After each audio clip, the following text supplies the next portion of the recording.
What is up, guys, and welcome back to episode 17 of the Skeptics Podcast. Hope everybody out there is doing good.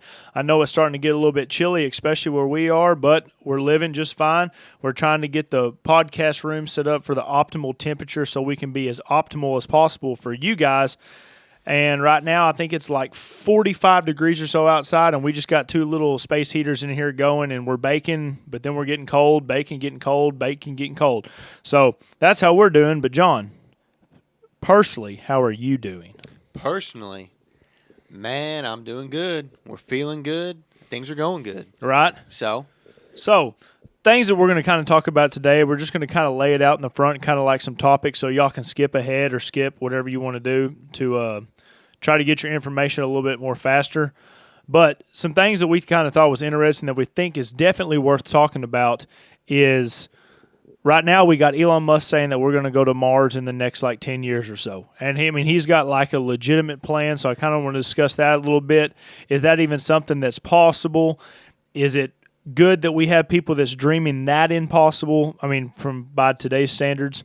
We got that we're going to talk about. Joe Biden, once again, is sending more money to Ukraine. So I'm anxious to get your opinion on that, especially this close for Donald Trump being in the office. Okay. And then at the end, I'm actually going to lay out a plan that I came up with for the next 4 years that I think is an extremely good plan, and I want y'all to read it, listen to it, dissect it, leave comments about it if you think it's right or wrong, but it's going to be something I'm following personally, and I'm going to get John's opinion on it as well because he hasn't even got to listen to it yet.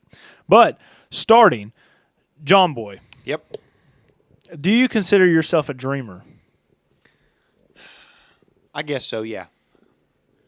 So there's things that we've all thought in life that's definitely been impossible. I mean, for one, let's look at the Wright brothers for the very, very first one. Yeah. Nobody probably ever thought we were going to fly. Nope. Whatsoever. And I can just imagine the things that's been said to them when they were thinking of this idea. Right. I mean, I bet they were getting ragged on like nobody's business. And not only that, now we also have the ability to go to space. Mm-hmm. That's a huge thing. Yeah. Whether you think we went to the moon or you think we didn't, from what they're telling us, we go to space regularly, and we've been to the moon I think it's like 11 times. Yeah. I could be wrong. Now we have this guy in office. I guess he's technically in some kind of position, maybe, if we can make it another month. But we have this guy named Elon Musk. Dude is what I would call an extraordinary individual. Mm-hmm. He's smart. He's obviously very talented in many different things. Also, he is, if y'all didn't know, like the number one player in the world at the Diablo video game. I play a lot of games. I've never played that game, but he's like number one in it. So you got a guy that has started multiple companies, Tesla, SpaceX, the Boring Company, I think is the one that he also offers like his flamethrowers and all just kind of wild stuff. And now he also has time to become number one in something completely different, which is video games. But with all that being said, supposedly we have Elon Musk, who possibly may become a trillionaire in the next, I don't know, couple decades or so. It'll be the first one in the world that we know of. Right. Let's put that out there. He believes that we are going to be on Mars within the next couple of decades. Mm-hmm. I have my own thoughts on this, but for one, from what you've read, and this is why I love getting your opinion on everything, because you don't deep dive into things like I do. Right. So if you just pick up something off of whatever you read your information off of, it's going to be cool because you're not dissecting little pieces here and there, kind of like I am. So, number one, do you think it's good that we have individuals in the world that is trying to shoot that kind of distance?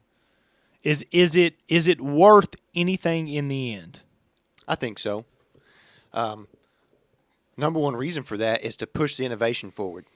If you don't have somebody who has a really ambitious goal, then they're not going to be as motivated to push the needle in technology, like advancements, forward. And obviously technology advancements in that industry are different than other ones, but I still think that helps to push the needle forward I think I seen a picture the other day of 3 different rocket engines, and like the first one was like was super complicated looking, and then the second one was a little bit less, and then the third one looked simple. And I thought, think about that. Think about the first one you ever designed being as complicated as it could be, to the latest and greatest. Nah, there's not much to it, man, but they're still getting the same job done. So I think pushing that innovation is incredibly important. So, with that being said, Mhm. we kind of hinted on it real quickly, but they say Elon Musk is going to be a trillionaire. Yeah. Before too long. I do think that is probably possible. Yeah. But I believe everybody here, and I know you know who Neil deGrasse Tyson is. Yeah. So he was recently asked in, I think it was I was about to say Bill Burr, but he's a comedian. It's another guy with that same last name. I can't remember who it is at the moment. But he got his opinion on what he thought about going to Mars. Mhm.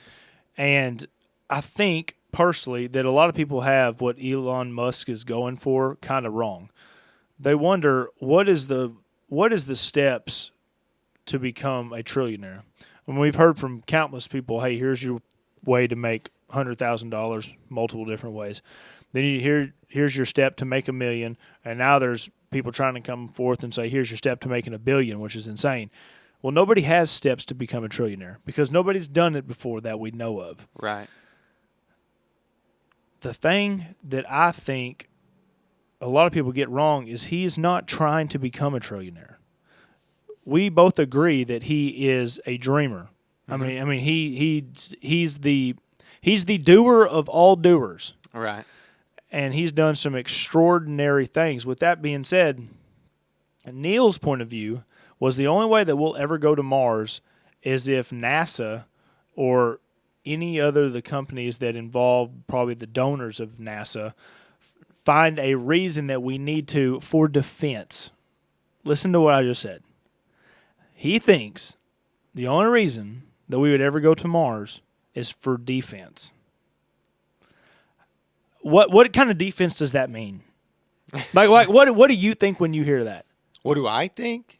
Well, as a U.S. citizen, with other U.S. citizens making these claims, I think U.S. defense. What are you defending, though? Well, what they're talking about sounds like either like a top secret base where they're building top secret stuff in outer space, which, by the way, sounds like it's something a supervillain would do out of a movie. Right. Or that's where you hide your weapons of like mass destruction, so that there's like you could, because I do see this claim where it's like we're no threat to you. Our weapons are in space, so don't worry about it. But you know what I'm saying? It's like an ultimate flex on somebody. Don't get too worried about it. But all my nukes are up on Mars. Like, don't even worry about it. Right. But I don't know. I heard that, and because like, what are we gonna have? Like, we gonna be up in Mars, and the next thing you know, Russia's spaceships are gonna be flying towards us. We're gonna be blasting them out of the sky, or I guess in this point out of space. But with that being said, about Elon Musk trying this. Neil deGrasse Tyson does not think that Elon Musk is going to be able to do this by himself. What is your whole perspective that you think about? Was there ever a moment in your life before Elon Musk where you thought there was possibility of people living on Mars one day? Maybe when I was a kid, and you like watch a movie, but not as a grown up, or in quotes, but just because that sounds almost not even logical for somebody to live there, because you got to think like it's not really set up. I seen a clip of The Martian the other day, which is what this reminds me of, with Matt Damon. Matt Damon, yep. And that's what I can't help but picture is like there's people up there who are cultivating their own food and doing all this stuff, but for what?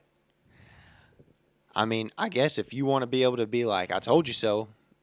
Cool. That's a very good question, actually. What do you think Elon Musk, his end goal is? Is it something to do just to push the envelope of innovation, or do you think there's something under that where he thinks, I mean, because it's been in movies, One of my favorite movies, Interstellar. It Yeah. happens in that the Earth is dying, and this is the next place for us to go.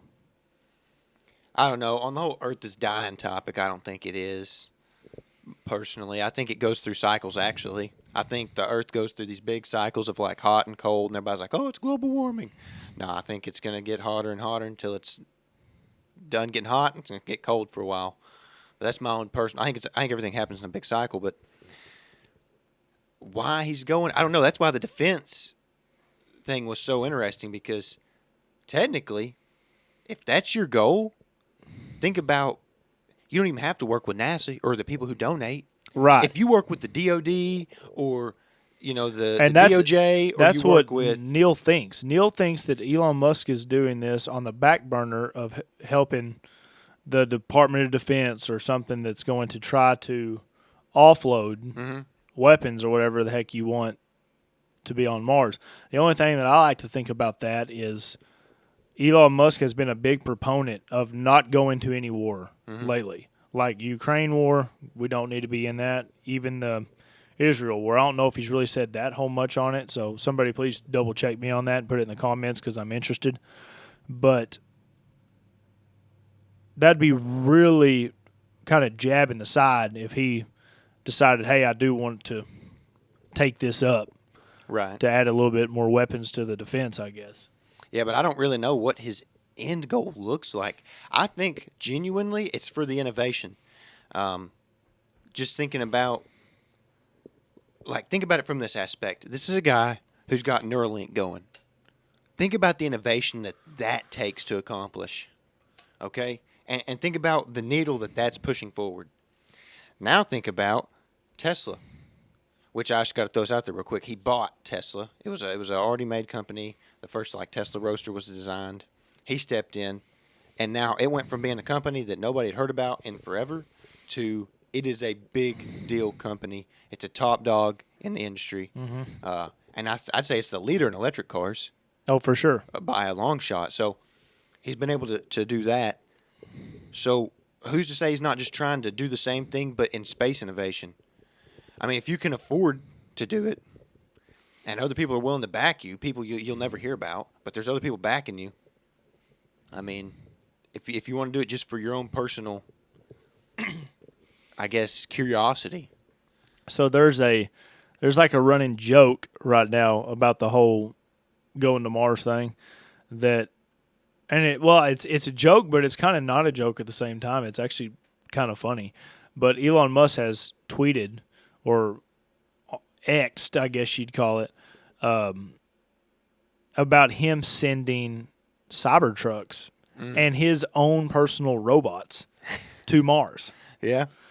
And what's really funny is, the Cybertruck got a lot of flack. Yeah. Like, a lot of people don't really deem it the coolest looking vehicle. Right. We're figuring out now that it probably can't tow as much as it says that it can, and it can't really go that far with maybe 100 miles. This is not me crapping on Tesla.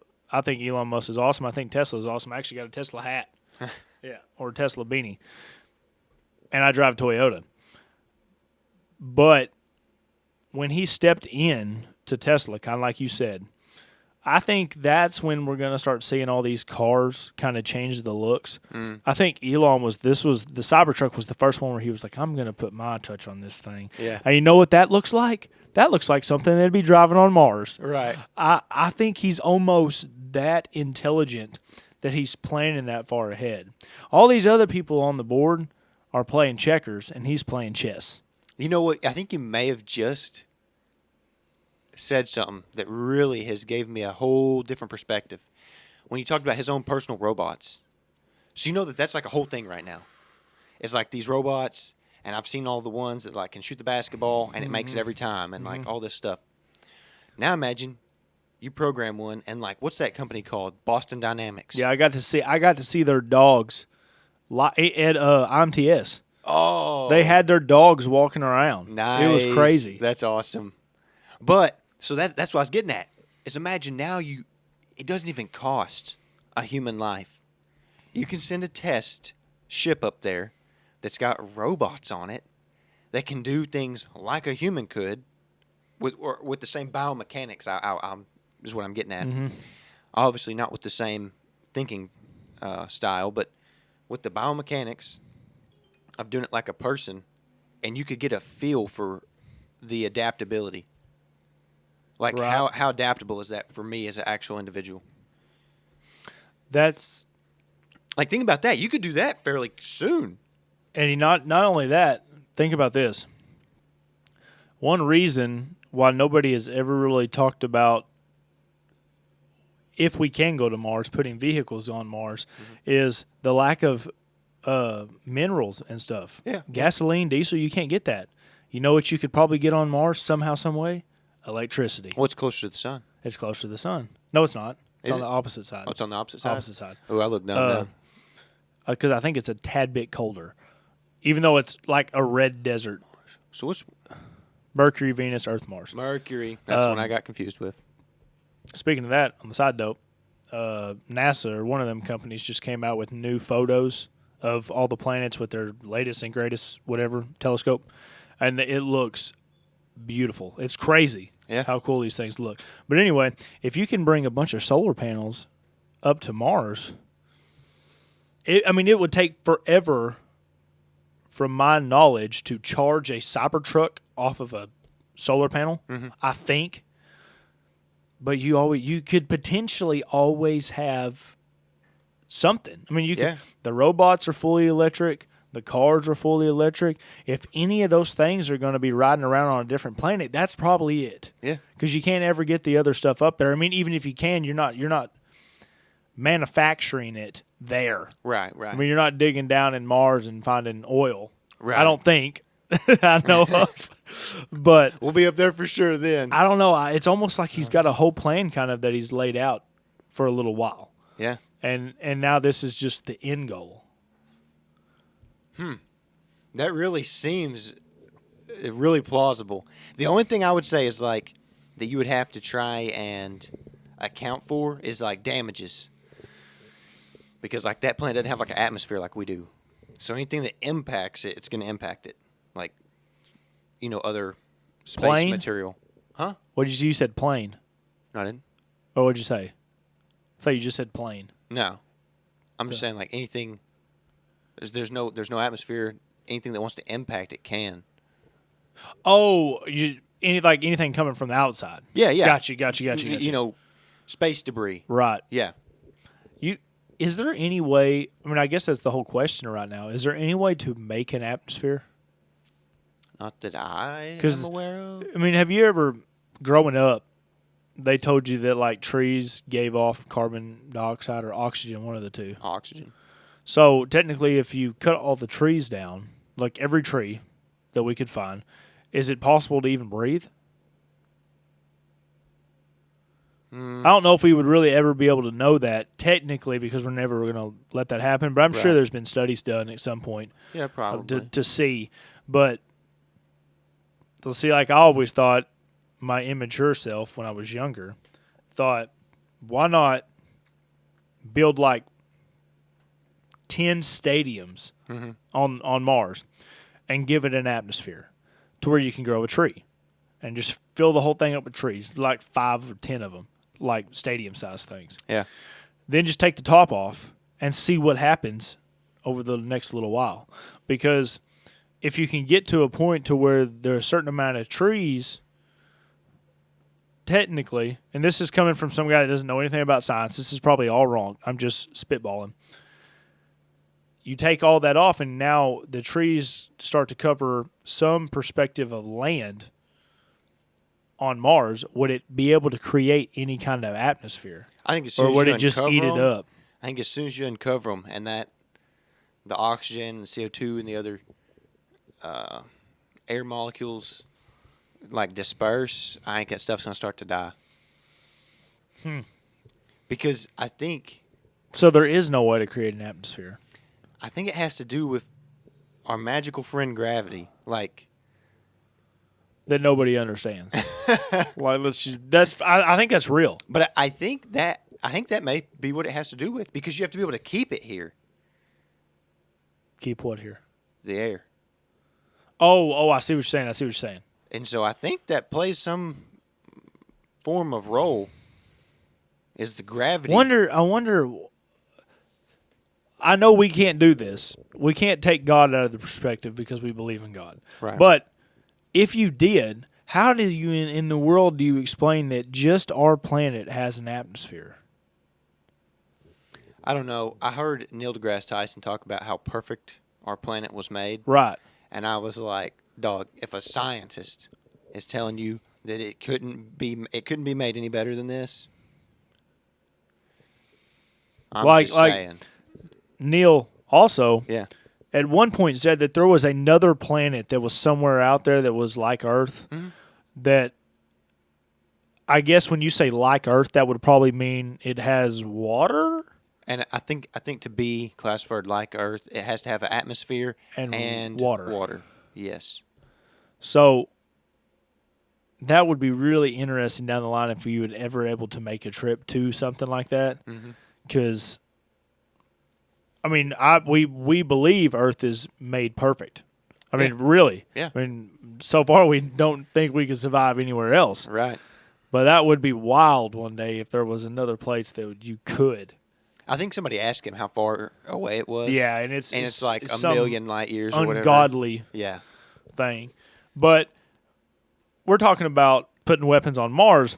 Let's dumb it down real quick. Now we got weapons and money that has went to Ukraine again. Yeah. So our friend Joe Biden, because Kamala Harris has been in Hawaii and she was drunk on her last interview. And it's absolutely hilarious. If you have not seen it, I'll show you after this. Okay, it is absolutely wild.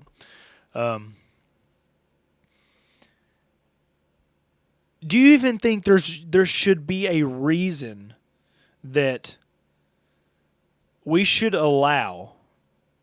We already know who's going to be president in the next couple months. Should you be allowed to make a decision on funding a war after you are no longer elected for president? I feel like in that 2 months that's in between, you should not be able to make any decisions that huge. Because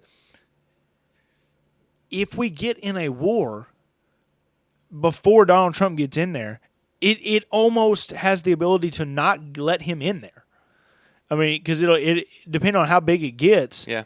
I mean, that's no longer even a concern. Now we're going to World War III and buckle down the hatches.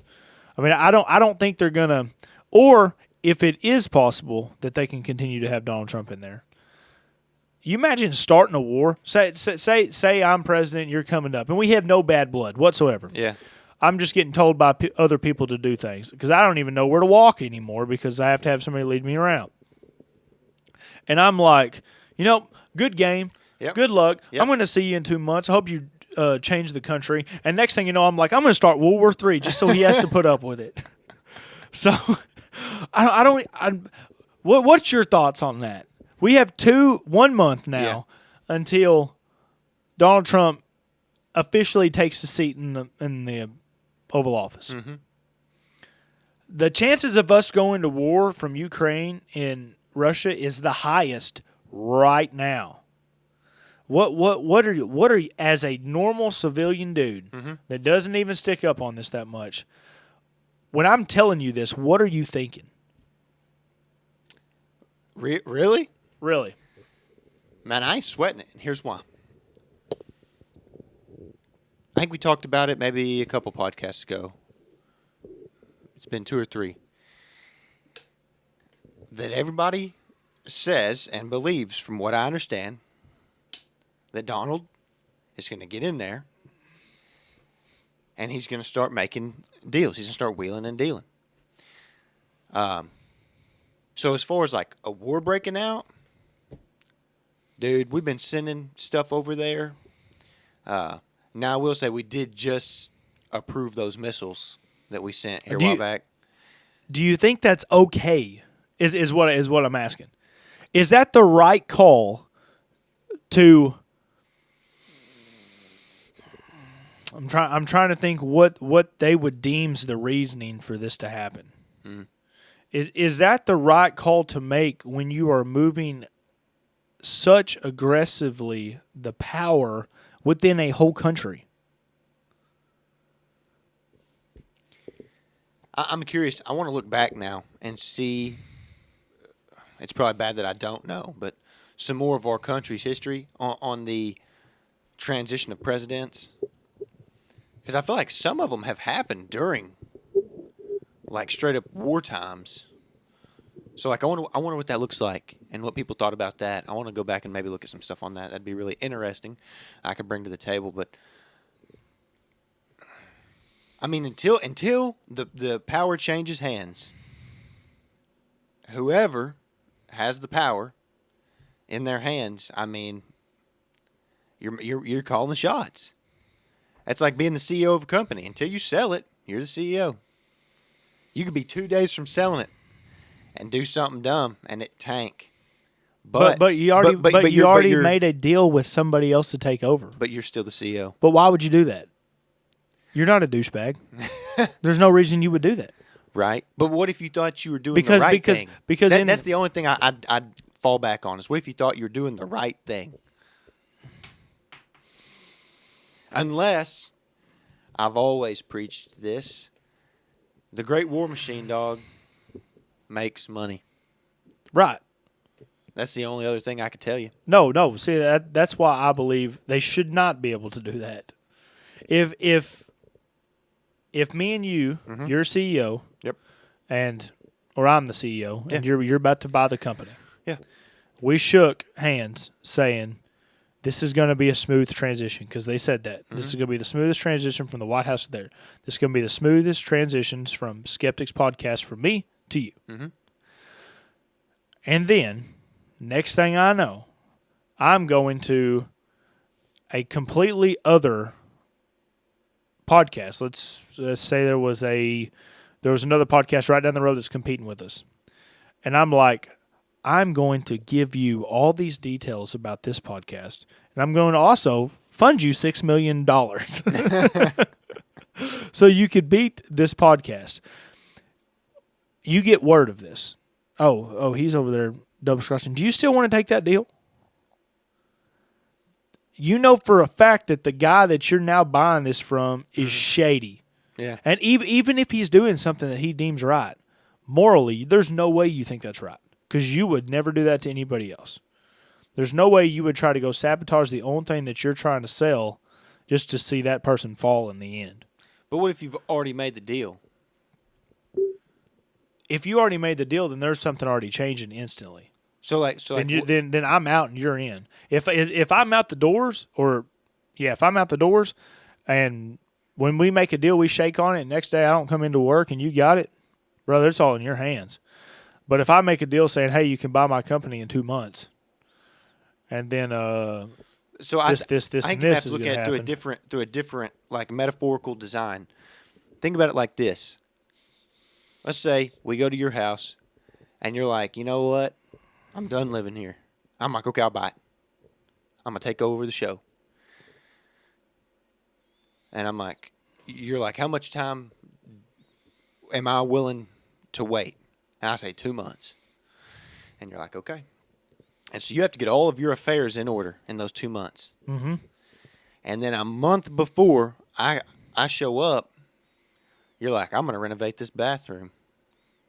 Exactly. Okay? And you tear up the floor. Exactly. Pull the toilet out, take out the bathtub, shower. Yeah. You know, when I show up, that deal's off. I'm going to be pissed. But am I actually willing to call it off? That's what you got to think, because that's only a piece of the house. It's only a piece. Brother, I'd call it. I would call it off just because I felt disrespected. That's it. The only thing that sucks about this scenario is you can't call it off. Donald Trump can't say, or I'm sure actually he probably could, that I don't want the presidency because you're about to run it in the ground. Yeah, all he's waiting on is just that day to where he can make that decision. Only thing that he can do now, mind you, is he's going around to every other not team, because we're definitely not on the same team, but adversary, I guess you could say. Yeah. And is begging, do not go to war with these people, because as soon as this guy gets out, I'm in, and it'll be done.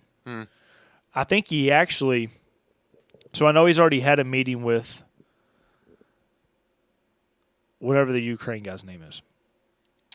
Lizinski. Yeah. He's already had a meeting with him about how this is going to take place after he gets into office.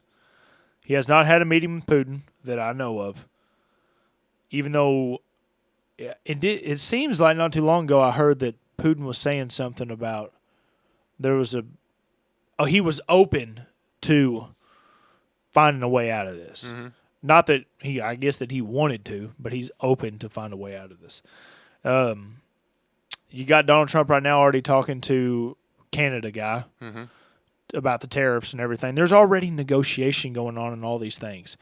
But if I'm negotiating with you, but the guy that's over here is pulling the trigger doing something else, I actually see it from, show a little bit of empathy, I actually see it from the Ukraine and the Russia perspective. Mm-hmm. If I'm somebody in Ukraine and I generally believe that they're trying to take over my land, dude, I'd be asking for everything possible. Right. I can't remember. I don't even know who it was, but I was recently watching a podcast where a guy was crapping on Joe Rogan because Joe Rogan was like, "We don't need to be in this war," and this guy was like, "I'm over here in this war right now." He's like, "I'm fighting every day to try to keep my family alive." And he goes, "I would love to come on your podcast and explain that we are actually fighting for our lives here." Mm-hmm. I'm not saying nobody's fighting for their lives. It's definitely happening. If a war is happening, you're fighting for your life. But I feel like we are the last tipping point if it goes off completely or if it doesn't. Whether you trust Putin or not, he literally said that exact same thing in Tucker's interview. He said the whole reason why this thing started is because y'all tried to get Ukraine into NATO. Like you said, you could say he's lying or you could say he's not lying. But if that is the case, we're just egging it on at this point. Yeah, I see what you're saying. But I also see, like, I'm trying to figure out what's the best way to word this. If you're Donald and you have won and you flake out because somebody else made a call, okay, sure, it's not in your favor, but if you're already out there working deals with everybody in operation of working things out, smoothing things over, then that shouldn't be able to affect you too bad. He should already be able to be, on the phone with these different world leaders, getting things handled, seeing, okay, yeah, I see that just happened. Here's what we're going to do about that. And a lot of that's going to happen, I think, behind the scenes for now until he actually changes hands. The stuff that's like that level. So you're talking about things he's probably doing now? Yeah. Okay. Yeah, stuff he's doing already to try and mitigate any kind of conflict. Because I don't see him like stepping down or being like, "Oh, you ruined it for me." He definitely won't. I mean, he'll step up to the plate, I personally think. Right. But going in at a time when we just got in a war. I mean, imagine you coming in the company and then our company decides it's just going to go crazy. You're just now in the company. You have so many things you need to learn about this one specific thing. Right. Luckily, he's ran this company one time already. Mm-hmm. But he's never ran this company when it's coming into a wartime. Right. And even though we're technically not in a World War III, and he already said that he's going to try to stop some of the conflicts, I would really wonder what his conversation with Putin would be. Think about that. What kind of conversation do you think this would be? Because Putin originally, if you didn't know this, essentially endorsed Kamala. And I definitely understand why. Putin's a gangster. The dude, he used to be in like the Soviet top-notch dudes, did he not, or something like that? Yeah. I mean, this guy, he's not messing around. Mm-mm. And I'm not even a Putin fan, but the dude is a gangster. You can't say he's not. Of course he would want Kamala Harris in there. He could take advantage of every single thing that happens because she's just a puppet in the game. So now what do you do when you have two gangsters in there talking to each other? You got Putin and you got Donald Trump sitting down talking to each other. I can't imagine if they've had a conversation yet, what the conversation would be like right now. Putin's like, Donald, you keep funding the other team. He was like, I don't want to go to war with you guys. He goes, if he was telling the truth during Tucker's thing, I actually wanted to essentially be part of NATO at one time. It didn't happen, and it is what it is. But you can't keep funding the other team. What does Donald say to that? It's not like, I mean, only thing he could say, and it makes you sound like a coward essentially. But he doesn't really have any else things. Only other thing he could possibly say is, you got to give me one more month. He was like, when I get in here, we'll make everything right. Because if he comes up and he pretty much tells Putin, I don't have any control over it right now. That is the truth, but that sounds coward to a gangster. Yeah. So, I actually heard, I was talking with somebody, and they brought up that they had heard the workings of a deal being struck, something like this. Donald Trump gets in office. He sits down with Zelensky and Putin, and they say they figure out a way to settle on whatever land Russia has captured, they keep. And then that's the deal pretty much. And everybody stop. It's like a ceasefire after that. But that seems kind of dirty too, because it's like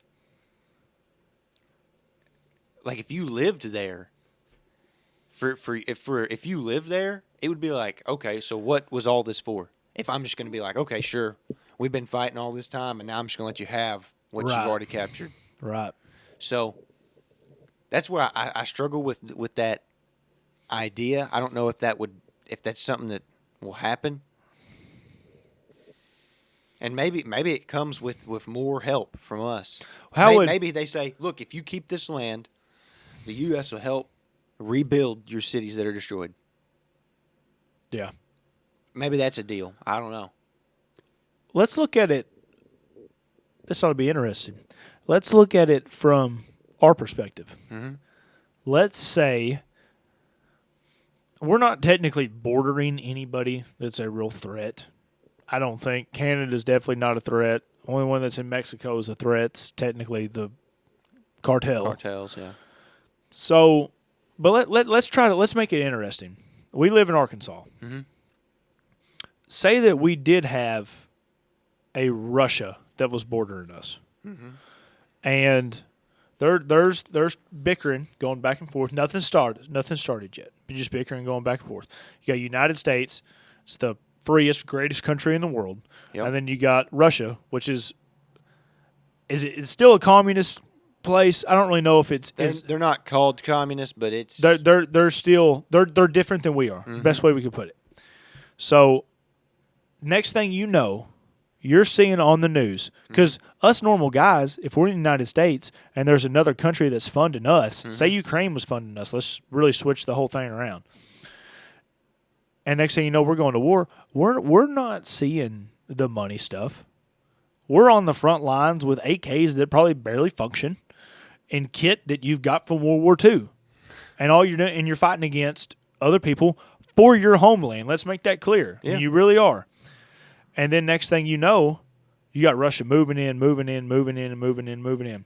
Say they take all the way to Arkansas. They take Arkansas, and you split it right up to the top. So anything from Arkansas, if you were to draw an Arkansas to the west border of Arkansas, all the way up, they've took everything. We're still fighting a war. Only thing me and you know is they invaded us. That's the only thing that we know. Nothing else. A guy comes over the radio, and he says, I'm going to give the option to the remaining citizens of the United States. Here's your option. You can continue to fight this war and take back what they took from you and fight for another 5 years. Or you could let them have what they have, and this war will be over. No more lives are lost. What do you choose? That is how. That's the reason why I do feel bad for the people on Russia and the people on Ukraine's side. Yeah. Because if you're just the guy on the front lines, you don't have your iPhone. Well, maybe you do, but you're sitting there reading every single thing. You don't even know there's a middleman in this thing. Yeah. You just know these people try to take my land, and then as patriots, mostly from the United States, I understand 1,000% why you would technically be like, you know what, F this. I'm still fighting, even though you might lose everything at this point. I mean, excuse me, you have your family's probably fighting with you. Yeah. So your family, my brother, is right next to me in this whole fight, and I could look over at my brother Derek and I could say, "Hey," I said, "if we're willing to lose what we've lost, this is over. Our family will never be in danger again." And let you know, obviously, if there's another war. Right. But man, that's a hard battle. That is. Because you ask a Tim Kennedy of the world, he's like, I'll go over there and kill every single person. He's like, there's no questions. Yeah. He's like, I will do that. And then I'm trying to think of somebody that's still very patriotic, but it's like, my family is mine. I mean, I would much rather stop and lose what I've lost, but keep my family alive. Right. I mean, that's a tough scenario to be in. Yeah. I'm curious on you said the funding side. I feel like there's got to be a way that those people hear about it through word of mouth on the front lines, where it's like, hey, this town, so and so is going to bring in a truckload of rocket launchers or whatever it is. I feel like stuff like that. But for the most part, yeah, they probably have just whatever they can get their hands on. But I do feel like there's got to be a way for those people to know. I'm definitely sure there's once knowing, but and then think how it looks for their perspective. Like, these guys are trying to help me out. I don't know that they're the middleman. I'm not listening to what Vladimir Putin's saying to Tucker Carlson. Right. I ain't listening to that. No. So I'm like, these dudes are awesome. They just keep loading me up with stuff. Right. And I can't imagine what it'll feel like in the end if it does get done, and they're like, what was all this for? Imagine, would you rather? Well, I think I know the answer to this.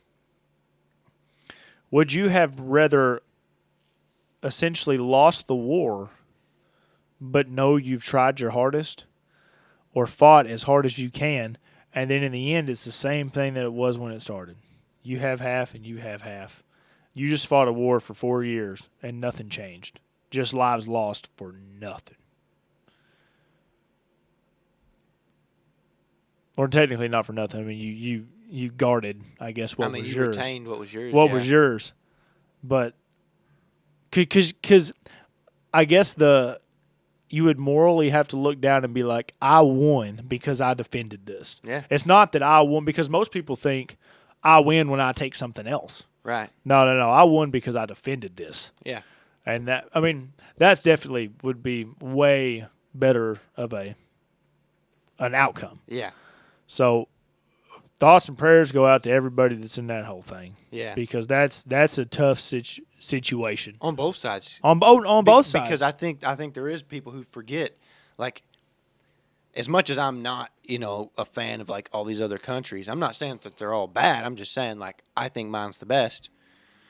Agreed. No, I'm with you. You got to think, some of them Russian soldiers, they're just doing their job. They're just doing their job. So, I mean, you do have that going on, too. So that sucks. So, yeah, thoughts and prayers go out to everybody out there struggling. Yep.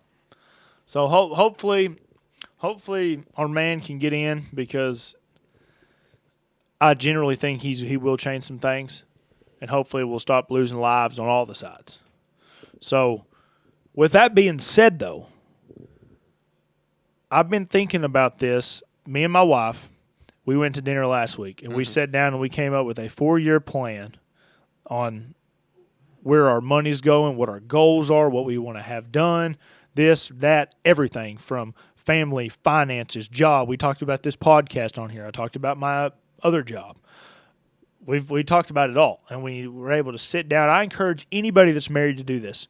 And you don't have to do it for the next 4 years. You can do it every year. I mean, you go spend Go to a sit-down restaurant to where it's not at a bar.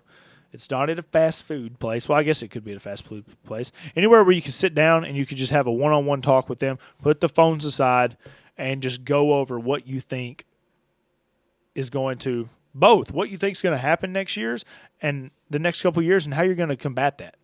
So anyway, we had a good talk. Me and you are going to be having one soon. We talked about a couple of days ago for this whole podcast because next year, guys, this will be on a different map. That we have goals for this thing that is just like getting to Mars. Like we will do a podcast on Mars. But we have goals that is high as you can reach and higher. So stick around. You're going to be seeing some good guests down the line. You're going to hear some hard questions, get some good information, and always, like we've said it from the start, stay skeptic about everything because the one thing that we're looking for here is the truth. Mm-hmm. And we will go through every single thing. Doesn't matter if there is a story. We'll have 10 people on if 10 people want to come on here and talk about it because we will get to the bottom of it as much as we can. With that being said, I have put together what I believe is a great strategy plan for you guys and anybody that's listening for the next 4 years. The coolest thing about the next 4 years is we have actually had a track record of this happen before.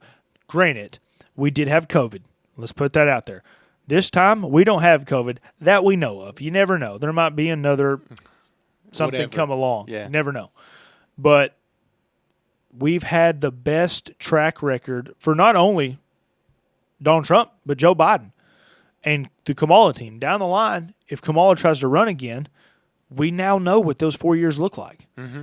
So it's a very interesting time. But with that being said, I kind of want to go over a couple things that I've kind of laid out that I think people should be focusing on in the next 4 years. And I do not see how any of these could put you in a downfall. Number one, and this is the simplest, it always needs to be said. We talk about this all the dadgum time. John, I'm very, very honest to get your opinion on the number one of all. Be physically healthy. You need to be able to jump, run, swim, walk, carry heavy things because even though you might not need it right now, you will need it down the line. And I'm not even saying it from a tactical standpoint that we talk about carrying your buddy on your back, whatever. I'm talking about when you have a kid one day and you can pick that thing up and you can walk 4 miles and your arms not get tired and you're sitting there breathing really, really heavy. Something that I'm trying to implement more than anything, and you can ask him, you can ask my other friend, all kind of different people. I'm trying to take my sleep so seriously now. I go to sleep at 9:30 all the time, no matter what, and I try to wake up at 5 o'clock. That's my time schedule. That's when I feel the best.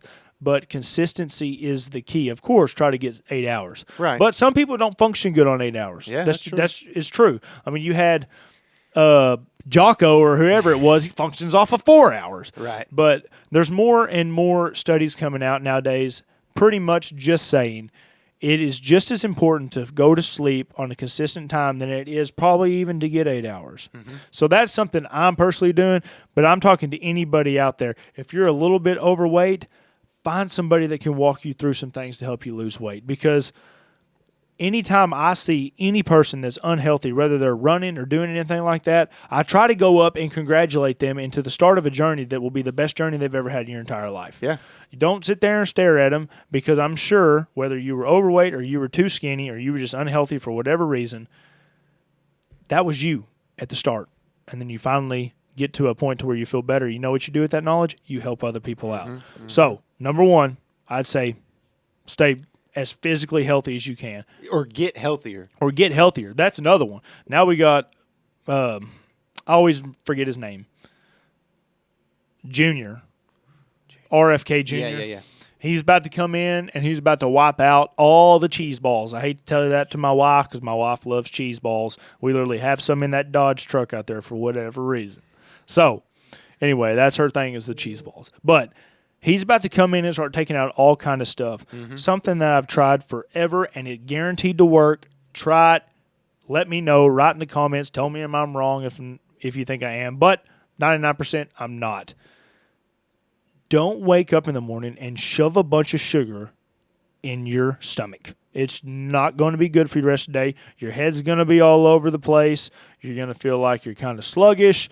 I say get some proteins and some fats in and learn about this stuff. You don't have to be a nerd about it. I like being a nerd about it because I was a personal trainer at one time. I said just get healthier as you can, just like John said. One step at a time, and it helps if you get other people to take that step with you. It's the coolest thing ever. So kind of leading into number 2, something that I think is a very good goal to have, something that you should strive to do. These next 4 years, the potential for you to go up, I believe, is going to be extremely high on how you play your cards. Just like I'm sure there was people that went up when Joe Biden was in office. I'm sure there was. If there's something out there that you want to do, you think you have a passion for it, you may be good at it, you want to try something new just like we're trying with this podcast, and this is something I'm going to try to do the next 4 years. Try to find 2 new friends or mentors that can help you exceed those expectations in whatever goal that you have. We have Grant. Grant's awesome. He's been on this podcast twice. He's ran radio for who knows how long. Yep. He knows every bit of this stuff. He's helped us with audio stuff, even though we're still trying to get it figured out. Get you 2 new friends or 2 new mentors and talk about these goals and try to find like-minded people to do these things with. Yeah. I mean, we got me and you, and now we got Boss, so we do a shooting group that we try to shoot once every month. Yeah. The tighter this group has become is insane. I could run in a walking building, and these 2 dudes would be on my back, no questions asked, not even have to worry about anything. So go out there and try to find some new friends. Yeah. Some new family members. This dude's essentially my brother at this point. I mean, it's not even a question asked. So go out there and try to find people. I'm going to have to kill that Walsh. That Walsh just decided to show up last minute. Stone cold killer. So what do you think about that, though? I think that's good. It's funny you mentioned the shooting thing. That's a goal that I've set for next year is I want to be the best one there to try and push everybody else forward. So, like, if I can push the standard, if I can be the fastest or whatever it is, that's going to push everybody to be like, okay, we can go faster. This guy, if you can physically see somebody do it, just like with the fitness, if you're there every day and you're both getting healthier together, you're both going to see the progress. For sure. So if I can, now we'll see how it goes, but if I can try and push that standard and I can set a new standard for us in time or speed or efficiency, whatever it is, tight groups, whatever, I think that can really help everybody grow together. Everybody that just watched him say that, go back and listen to him say that again. There wasn't one part where he said he's trying to be better than anybody else for a selfish reason. He's trying to help the whole team grow. Be that kind of guy or girl. You don't have to be the leader of your team and just kick everybody down. Because you know what's better than a team with a leader and some followers? A bunch of leaders. Because you can all line up right next to each other, think that this is the wall that nobody's going to break down. And we're talking about this in gun standards because we shoot guns. Right. But anything, work, your relationship life, just go out there, guys, find some people that's like-minded and become friends. I know we've always grown up with somebody in your life saying, oh, I wish I lived in a cabin by myself. There's times for that. There is. It's nice to be alone sometimes. But the one thing that's going to save your life down the line, it ain't going to be the guns. It ain't going to be the ammo. It ain't going to be the bow and arrow you have stashed under your uncle's bed. It's going to be the team that you have till the very end. And like I said, we're talking about this in gun perspective just because that's what we do all the time. So, another goal right there for that. Another one. These next 4 years, look at the team Donald Trump has had that he has now. He has a stacked team. Yeah. If I wanted to take any players in the political game and put them on a team with each other, it'd be this team here. So you know what this opens up for. You can now take a little bit bigger risk in the next 4 years. Reason I say that, if we go back to the last 4 years that we've had on our track record, what is one thing that happened in the last 4 years that you were happy about? There's one thing every normal person was actually happy about. I mean, it would actually kind of make you smile a little bit. You talking about with Donald? Yes. And it's so simple. People look over. I may be looking over it. Yeah. Going to the gas station every day and it being $1.08. Yeah. You drive a Tundra. Yeah. I don't know how much it costs to fill that thing up, but I'm sure it's a lot. It's a couple bucks. Yeah. If you're watching your gas prices here go from $2.9, $2.8 to $1.8, you have the potential to take that money somewhere else now. Take that good-looking girl out on a date. Man, it ain't no sweat. I mean, you got probably $25, $30 extra dollars. If you see some guy that you think is going to be a good team player down the line, a good ally down the line to have, schedule a meeting with that guy, even if you got to pay him a little bit. There's programs now also to where you can call experts and ask them questions on different things. So if you have a couple extra bucks, do that. Even though we talk about this and I'm not good at it, reading books or audiobooks, you have a little bit of extra money now to invest into those kind of things to where you can try to make yourself better. Yeah. Yeah. So the time to take risk is going to be these next 4 years. Look at the old track record. Look how much businesses have been started. We literally have a entrepreneur business guy in the office. So here's the chance. We're going to be taking big risks with this thing next year. Yeah. We're going to be putting more money into this than we've ever put into it. Yep. We're going to be outsourcing as many guests as we can. Yeah. It's going to be a little bit more money, probably.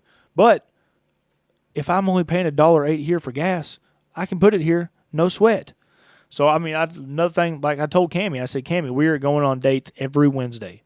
I said, we work way too hard not to be able to go on a date with each other because even when we get home, we got so many different plans, especially after we laid this one thing out. Yeah. So, with that being said, what do you think on that concept? I think that's good. Gas has always been something that, it's funny because as people talk about it, normally it's not something that's on my mind, but recently I feel like I have been traveling so much that it's really starting to make a difference how much it costs. But just the risk-taking, looking at the risk-taking aspect of it as well, I agree. If you're going to take a risk and you can evaluate a track record and you're like, oh, it was looking pretty good, then I would say it's a safer bet to be able to push that a little bit harder than you might have any other time. This kind of goes on with taking risk. I put it at another point in the thing, but it goes along with the same thing. If you are someone that is looking to level up your finances through the rest of the years, there's multiple ways to do that. We're not financial advisors. I want to go ahead and say that. I don't know everything about money. I'm not a millionaire. I said when I do become one, I will let y'all know for sure because I don't want to be at the top by myself. There's no reason to do that. Like I said, we just literally talked about family and everything. Mm-hmm. So, with that being said, look at the team players that's playing right now, and if you like them and you're morally invested into what they believe, invest in them. The reason I'm saying this, like I said, I'm not a financial advisor whatsoever. Elon Musk is one of the biggest team players in this thing right now. Mm-hmm. If you were to ask me, Dylan, what's the one thing that you should invest in the most over the next 4 years? Anything to do with Elon Musk. Like I said, if you don't like the guy, I understand looking at the numbers and you're like, okay, this is to go up 20% over the next 4 years or whatever it is, even though nobody knows the stock market fully. Right. I do believe deep down, if you don't believe in the country or the company, you probably don't need to invest in it. Just even if you know it's going to make you money down the line, if it's not something that you believe in, like if you don't think Target should be selling transgender clothes to kids, you probably don't need to invest in Target. It might make you some money, but probably don't do that. But if there's any of these team players that you know is on the team that's getting elected, I would almost say that it's a no-brainer not to invest in that. And I ain't saying invest your whole life savings or any of that stuff like that. But I do believe that you now have the potential to grow it just a little bit faster because you know who the team players are. You know the ones that's in the game.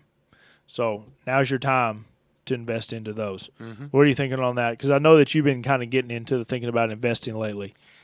Yeah, I think that's a good idea. It's something I've really thought seriously about just based off the track record, really, looking back, talking about taking risks.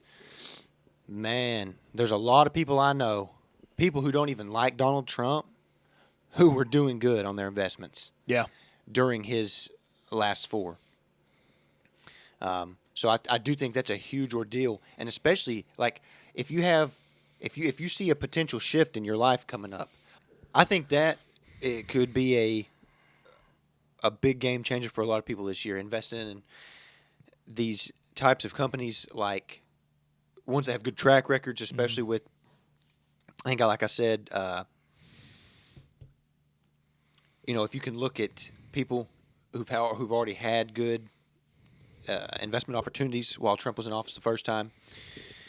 And so if you can stack that with somebody that he has affiliation with, like Elon Musk, I think that could be really good for you. And I think if you could have the ability to open up some of your expenses and really start pushing hard for these 4 years when you can. Obviously, I mean, you're going to have times, you never know, you may blow a tire. And of course. You just can't pour as much into it that month. That's understandable. But when you can, if you can really be trying to push and do your research, like you said, like if you're not a big Elon Musk fan, you don't think what he's doing or his companies are worth investing in, good for you. Right. There's tons and tons of companies. So find what's going to be good for you. You might try and look back to see kind of what things were looking like previously. That would probably be a very wise thing to do. And then just go from there. Yeah. And invest in the potential. Yeah. If there's people out there that you think is going to be doing big things these next years, might not be a bad deal to invest in them. Yeah, and you might just do some research. Like if you know Elon Musk is doing, like SpaceX is doing business with this company. Yep. And this company is the one that helps build their rocket engines or whatever, and you can invest in that, dude, stuff like that. Yep. So going to be a good next 4 years. Yeah. A guy I listen to all the time, PBD, I talk about him on here all the time. He says future looks bright. Yep. And I really think it does. And go along with what we say here all the time, make today worth it. Yeah. You got one day, every day, before your life could just disappear. Yep. So you might as well make every day worth it so you can tell a story to all your good friends that you made along the way. Yeah. So with that being said, John Boy, you got anything else? No. Thank you for watching. Have a great day. That's right, guys. As he said, thank you for watching. Find good friends like John Boy here, and your life will just exceedingly get higher every single time. So, anyway, everybody, love you guys. We'll see you in the next podcast. This has been Skeptics Podcast, episode 17. Yep. Later, guys.